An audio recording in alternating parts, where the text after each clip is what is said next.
धनंजय मुंडे काय कुठे मरणाच्या दारात पडलेले नव्हते की एवढा आस्थेने जाऊन त्यांची चौकशी करावी। एक साधं चिल्लर ऑपरेशन होतं, त्या ऑपरेशनसाठी 4 तास त्यांनी दिले। ज्या धनंजय मुंडेच्या नावाने ते बोंब मारत होते, बेंबीच्या देठापासून ते आरडाओरडा करत होते की धनंजय मुंडे हा माणूस कसा वाईट आहे, कसा नीच माणूस आहे, आज त्याचीच विचारपूस करायला जातो।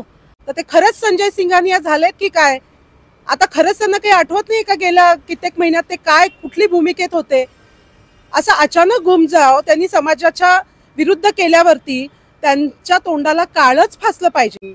धसांनी हा प्रश्न धसाच लावला होता आणि फार जीव तोडून आत्मा हे करून त्याच्या पद्धतीने पोटतिडकीने हा प्रश्न मांडत होते। एक एक पुरावे, एक एक गुन्हे बाहेर काढत होते, मागे झालेले खून बाहेर काढत होते आणि वाल्मिक कराडांना दोषी धरताना त्यांचा टार्गेट हे धनंजय मुंडे होते। महाराष्ट्राचा बिहार झालाय का याची चर्चा सुरू झाली गेल्या काही दिवसांपासून आणि त्याला घटना जी कारणीभूत ठरली ती म्हणजे बीडमध्ये झालेली मस्साजोगचे सरपंच संतोष देशमुख यांची निर्गुण हत्या।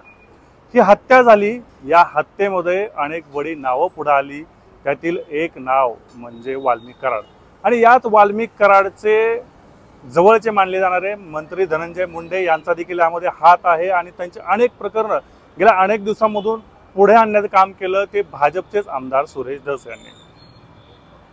धनंजय मुंडे यांना सळो की पळो केले का अशी परिस्थिती निर्माण झाली होती। धनंजय मुंडे यांचा राजीनामा उद्या परवा होईल असं देखील बोललं जात होतं, मात्र आता हेच सुरेश धस हे धनंजय मुंडे यांना भेटल्याने आणि ही बातमी पुढे आल्यानंतर महाराष्ट्रात वेगळंच वातावरण तयार झालंय। याच सर्व विषयावर बोलण्यासाठी माझ्यासोबत पुण्यातील मराठा आंदोलक आहेत की ज्यांनी धनंजय मुंडे यांच्या राजीनाम्यासाठी जे मोर्चे काढले गेले, सुरेश धसांनी जिथं येऊन भाषणं केली त्यामध्ये देखील ते सहभागी होते।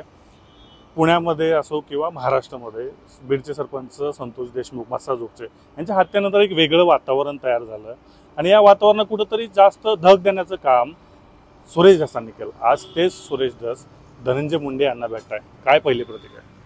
नक्कीच संतोष देशमुख यांची जेव्हा हत्या झाली तेव्हा त्यांचे मारेकरी पकडल्या जावेत म्हणून सगळ्यात जास्तीत जास्त आवाज उठवणारे होते सुरेश धस, जे बीडचे आमदार आहेत आणि त्यांनी हा विषय लावून धरला। धनंजय मुंडे यांचे हात कसे रंगलेले आहेत, खुनानी रंगलेले आहेत, ते कसे वाळू माफिया आहेत, त्याच्यानंतर त्यांचाच सहकारी वाल्मिक कराड हा कसा गुंडगिरी प्रवृत्तीचा आहे, ह्या सगळ्या गोष्टी बाहेर काढणारे हे सुरेश धस होते आणि हे सुरेश धस कुठेतरी मराठा समाजाचं नेतृत्व करत होते, संतोष देशमुख यांच्या कुटुंबियांना न्याय देण्यासाठी प्रयत्नात होते आणि आमचाही त्या पद्धतीने त्यांच्यावरती विश्वास होता की जे धस यासाठी प्रयत्न करत आहेत तर ते कुठेतरी मराठा समाजाला न्याय मिळवून देतील, या मारेकऱ्यांना पकडून देतील आणि या संबंध प्रकरणाला वाचा फोडतील। परंतु आज जे काय दिवसभर वावटळ उठलेलं आहे, त्यांनी धनंजय मुंडे यांची भेट घेतली दवाखान्यामध्ये जाऊन, हॉस्पिटलमध्ये जाऊन 4 तास त्यांची प्रदीर्घ याच्यावरती चर्चा झाली आणि याच्यामध्ये मध्यस्थी होते चंद्रकांत बावनकुळे जे भाजपचे नेते आहेत। तर या निमित्तानं सगळ्यांनाच आता संशय तयार झालेला आहे, हे सुद्धा एका लाभार्थी टोळीचे सदस्यच निघाले, सुरेश धस सुद्धा। आम्हाला वाटलं होतं कुठंतरी आमच्या समाजातला एक चेहरा हा न्याय मागतो आहे, समाजासाठी लढतो आहे, पण हे सगळं खोटं आहे हे आज स्पष्ट झालं। धनंजय मुंडे काय कुठे मरणाच्या दारात पडलेले नव्हते की एवढा आस्थेने जाऊन त्यांची चौकशी करावी। एक साधं चिल्लर ऑपरेशन होतं, त्या ऑपरेशनसाठी 4 तास त्यांनी दिले आणि म्हणतायत की मी त्यांची विचारपूस करायला गेलो। ज्या धनंजय मुंडेच्या नावाने ते बोंब मारत होते, बेंबीच्या देठापासून ते आरडाओरडा करत होते की धनंजय मुंडे हा माणूस कसा वाईट आहे, कसा नीच माणूस आहे, आज त्याचीच विचारपूस करायला जातो। म्हणजे हे प्रकरण नेमकं काय आहे? आता हा प्रश्न संबंध समाजाला पडलेला आहे। काय वाटतं तुम्हाला, काय वाटतं की बाबा एवढा माणूस तीव्र विरोध करतो, पार म्हणजे सळो की पळो करतो आणि एक बातमी येते की ती भेटले आणि त्यानंतर येणारं रिॲक्शन काय नेमकं घडतंय? राजकारणासाठी वापर केला जातो समाजात? 100% समाजाचा वापर हा केवळ राजकारणासाठी केला जातो। जेव्हा वाटेल तेव्हा समाजाला वापरायचं, जेव्हा वाटेल तेव्हा वाऱ्यावरती समाजाला सोडून द्यायचं, असं आत्ताचे नेते आणि राजकारणी करत आहेत। त्यांचा प्रथम सर्व समाजाच्या वतीने इथं मी निषेध व्यक्त करते, कारण आता इतक्या दिवस हाच धस आकाच्या नावाने बोंबलत होता, आता या धसांचा आका कोण आहे? हा धसांचा आका नक्कीच सीएम साहेब आहेत, त्याशिवाय धनंजय मुंडेला भेटायला ते जाणार नाहीत। जो माणूस इतक्या दिवस त्याच्या विरोधात बोलत होता, त्यांनी अचानक भूमिका का बदलली? धसांनी याच्यावरती उत्तर द्यावं, स्पष्टीकरण द्यावं आणि समाजाचा जो विश्वास घालवलेला आहे तो विश्वास आम्हाला परत मिळवून द्यावा. काय तुम्हाला काय वाटतं की जे आकाच्या आका बोका बरेचशा म्हणजे फिल्मी डायलॉग धस मारत होते, तेच कुठेतरी वेगळं पिक्चर मागे चालू होतं असं वाटतं? आका हे अतिशय उत्कृष्ट ऍक्टर आहेत. या राजकारणी दुनियेतले हे अतिशय उत्कृष्ट ऍक्टर आहेत. त्यांनी जसं एका न्यूज चॅनेलच्या इंटरव्ह्यूमध्ये सांगितलं होतं की ते संजय सिंघानिया आहेत, तर ते खरंच संजय सिंघानिया झालेत की काय? आता खरंच त्यांना काही आठवत नाही का गेल्या कित्येक महिन्यात ते काय कुठली भूमिकेत होते? असं अचानक घुमजाव त्यांनी समाजाच्या विरुद्ध केल्यावरती त्यांच्या तोंडाला काळच फासलं पाहिजे. आणि सुरेश धस, आता तुम्ही सुरेश धस न लावता सुरेश शिर्के आडनाव लावा, कारण तुम्ही मराठा समाजाची फसवणूक केलेली आहे. आणि घातपाती सरकारमधला आम्हाला वाटलं होतं आमचा एक इमानदार सरदार कुणीतरी निघाला, पण आमच्या बाबतीत त्यांनी धसांनी अतिशय फसवणूक केलेली, आमच्या समाजाची फसवणूक झालेली यांच्याकडून. एवढे पुरावे त्यांनी पुढे आणले, अजितदादांना दिले, मुख्यमंत्र्यांना दिले, मात्र ते कायम शब्द बोलत राहिले की मी त्यांच्या राजीनाम्याची मागणी करत नाही, मी पुरावे दिलेले आहेत, ते त्यांनी निर्णय घ्यावा. कुठेतरी इथं पण त्यांना एक सॉफ्ट कॉर्नर दिलं जात होतं. नक्कीच ते बीजेपी कडूनच बोलत होते, कारण बाकीचं कोणी त्यांच्या अंगावर यायला नको म्हणून त्यांनी मध्यस्थी केलेली या सगळ्या प्रकरणामध्ये. असं वाटतं का तुम्हाला की बाहेरच्या कुठल्या तरी येऊन संतोष देशमुखांच्या प्रकरणामध्ये हस्तक्षेप करण्यापेक्षा आपल्याच आमदाराला पुढे करून ही खेळी केली गेली? नक्कीच आज ज्या पद्धतीने धसांनी धनंजय मुंडेंची भेट घेतली आणि ती 4.5 तास चालली आणि ज्या पद्धतीने गेल्या 2-2.5 महिन्यापासून धसांनी हा प्रश्न धसाच लावला होता आणि फार जीव तोडून आत्मा हे करून त्याच्या पद्धतीने पोटतिडकीने हा प्रश्न मांडत होते. एक एक पुरावे, एक एक गुन्हे बाहेर काढत होते, मागं झालेले खून बाहेर काढत होते आणि वाल्मिक कराडांना दोषी धरताना त्यांचा टार्गेट हे धनंजय मुंडे होते, हे देखील स्पष्ट त्यामध्ये दिसत होतं. आणि आता त्यांनी जी भूमिका बदलली याच्या मागे 100% हे भारतीय जनता पार्टीची खेळी असणार आहे. कारण ज्या पद्धतीने त्यांनी आत्तापर्यंत भारतीय जनता पार्टीचा एकमेव आमदार जो या प्रकरणाचा मागं लागला होता आणि मराठा समाज पूर्णपणे या धसांच्या मागं उभा राहत होता, त्या पद्धतीने त्यांनी त्याचा फायदा घेऊन आज मुंडेंना क्लीन चिट दिल्यासारखं त्यांना भेटायला गेले. आज ते सांगतायत की मी अशीच भेट घेतली, आजारी होते म्हणून भेट घेतली, पण ज्या पद्धतीने त्यांनी आत्तापर्यंत त्यांची प्रकरणं बाहेर काढली, आत्तापर्यंत धनंजय मुंडेचा आणि वाल्मिक कराडांचा कसा व्यवसाय एकत्र आहे, सगळ्या गुन्ह्यांमध्ये ते कसे एकत्र हे सगळं सांगितलं. आणि आज अचानकपणे अशी कोणती गोष्ट एवढी महत्त्वाची होती की त्यांना भेटायला जाऊशी वाटलं आणि 4.5 तास बसले. आणि त्याच्यावरची हाईट म्हणजे चंद्रशेखर बावनकुळेंनी सांगितलं की मी त्यांची भेट घडवून आणली.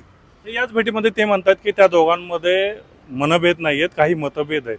एक खून होतो सरपंचाचा, तिथं मतभेद अशा गोष्टी येऊ शकतात. तेच आमचं म्हणणं आहे की चंद्रशेखर बावनकुळेंनी ज्या पद्धतीने मनभेद आणि मतभेद सांगितले की त्यांच्या दोघांमध्ये मतभेद आहेत, मनभेद नाही आहेत. मतभेद कशावरती आहेत? मराठा समाजाचा एक उत्कृष्ट सरपंचाची इथं हत्या होती आणि त्यानंतर जर भारतीय जनता पार्टीचा प्रदेशाध्यक्ष म्हणत असेल की यांच्यात मतभेद नव्हते मतभेद होते आणि तुम्ही जाऊन त्यांची कॉम्प्रोमाइज करण्याची भूमिका घेता आणि आज तुम्ही म्हणता की नाही मी खुन्यांना माफ करणार नाही, त्यांना फाशीच्या शिक्षेपर्यंत नेणार. कुठल्या खुन्यांना नेणार आहेत ते? आधी तर हे म्हणत होते की धनंजय मुंडे सगळे सूत्रधार आहेत, तेच आकाचे आका आहेत. मग आज तो आका सोडून मग दुसरा आका सोडून मग खुनी सोडून अशा पद्धतीने खालच्या टप्प्यावर येत का धस? हा देखील महाराष्ट्रातील जनतेला पडलेला प्रश्न आहे. सुरेश धसन यांच्या वागणुकीवर आणि त्यांनी केलेल्या भेटीवर 100% प्रश्नचिन्ह निर्माण झालेलं आहे आणि प्रश्नचिन्हाचं उत्तर त्यांना मराठा समाजाला द्यायला लागणार आहे. ते ज्या पद्धतीने म्हणतात की मी फक्त भेट घेतोय, ह्याच्यावर मराठा समाजाचं समाधान होणार नाही. कारण मराठा समाजाने आंधळा विश्वास त्यांच्यावर ठेवला होता. आता या ठिकाणी सत्तेमध्ये असू नाही तर विरोधात असू, सर्व राजकीय पक्ष हे मराठा समाजाला ज्या पद्धतीने गृहीत धरतायत त्या पद्धतीने मराठा समाजाने आता वागलं पाहिजे आणि या सगळ्यावर मात करून समाजाने एकत्र होणं गरजेचं आहे. ही आता या दृष्टिकोनातून वेगवेगळे मुद्दे काढून फक्त समाजाचा वापर केला जातो का? आणि दुसरी गोष्ट ही की धसांची एका भेटीमुळं एवढ्या पुढच्या टोकाला जाऊन बोलणं बरोबर वाटतं नाही. नक्कीच धसांनी जी आता एकदम वेगळी भूमिका घेण्यात आलेली आहे त्यांच्या त्या सगळ्या भेटीनंतर, ह्या खरं सांगितलं तर मराठा समाजाला फार मोठा आश्चर्यचकितचा गोष्ट निर्माण झालेली आहे की अशा गोष्टी किंवा असे विचार मतपरिवर्तन परत पूर्वी असलेले हे मतांचे विचार किंवा विचाराच्या पद्धतीने त्या आतानंतर घेण्यात आलेला परत हा बदल, त्यामध्ये इतका दोन्ही गोष्टींमधला पहिला आणि आत्तामधला जो फरक दिसतोय तो फार म्हणजे आश्चर्यचकित गोष्ट आहे. आणि हा मला मराठा समाजाला किंवा इतर कुठल्याही समाजाचा असू गोष्टी ते सगळ्यांना हा प्रश्न उद्भवतो की हा आपल्यासाठी फार धक्कादायक गोष्ट आहे.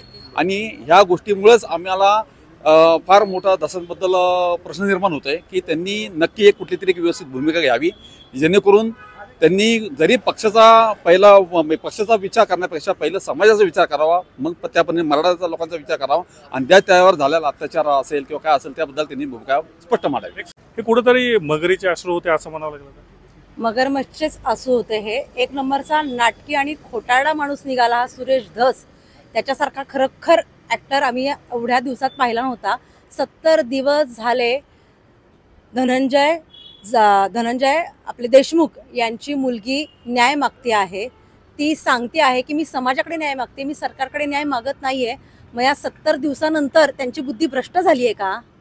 हा सवाल आहे समाजाकडनं त्यांना की तुम्हाला नेमकं झालंय काय, तुम्हाला नेमका कसला आका चावलाय, मग तुमचा मुंबईतला CM आका चावलाय का तुम्हाला?